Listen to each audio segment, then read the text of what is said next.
Hello, Pastor David McKinley here from Central Schwenkfelder Church in Lansdale, Pennsylvania. The subject of prayer has interested me for quite some time. It's an activity that I don't do enough of. I don't know as that I could ever do enough of. The scriptures are pretty plain that we ought to pray without ceasing, and that we ought to not be anxious, but in all things by prayer and supplication with thanksgiving let our requests be made known to God. The subject of prayerlessness is a subject that haunts me and maybe other Christians as well. Because if I don't spend time in prayer, then what happens? Well, God wants us to begin every day in prayer, and He wants us to pray throughout the day. It was said of our first president, George Washington, that he would have a nightly appointment with God. And if he was spending time with anyone else, at the time that his appointment with prayer came, he would excuse himself and go into his inner chamber and pray. There's a verse in Isaiah chapter 26, verse 3, that says, "You keep him in perfect peace, whose mind is stayed on you, because he trusts in you."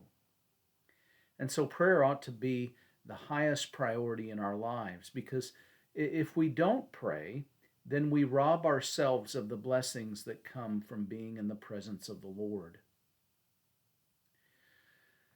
What can I do to pray more? Well, I think it's a matter of priority, and it's a matter of feeding your mind on the things that can benefit the soul. My good friend and moderator Peter Colvin read the following devotion from Oswald Chambers' My Utmost for His Highest. And Oswald Chambers, of course, was an English Baptist evangelist who died in the year 1917. But what he had to say in this brief writing, I think, applies a lot to today in our culture and being a Christian within it.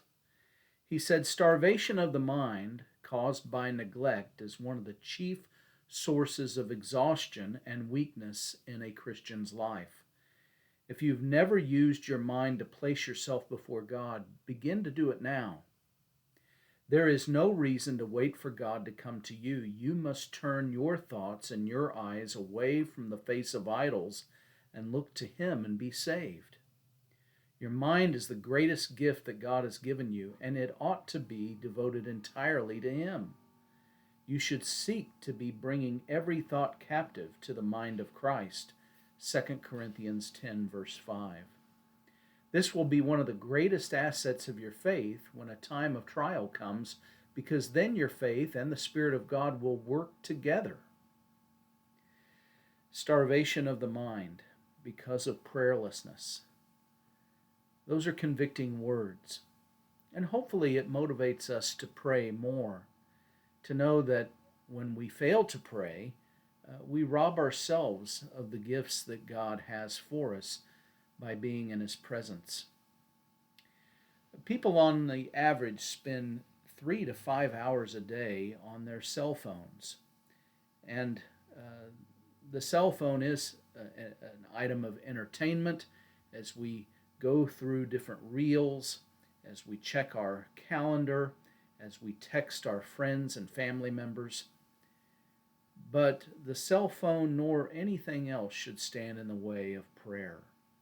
So let me encourage you to make time each day of undevoted attention to God, His Word, and prayer. I hope that you will find these words to be helpful and that you will be benefited by a regular time in prayer. At Central, we have every Tuesday at noon an online prayer meeting, and we would love to have you join us. That is, of course, available on Zoom, and it's myself and Reverend Dr. Drake Williams and a few others within the congregation, and we would love to have you join us. If you are interested, please just call the church office and we will certainly send that link to you. May the Lord bless you, and I hope to see you soon.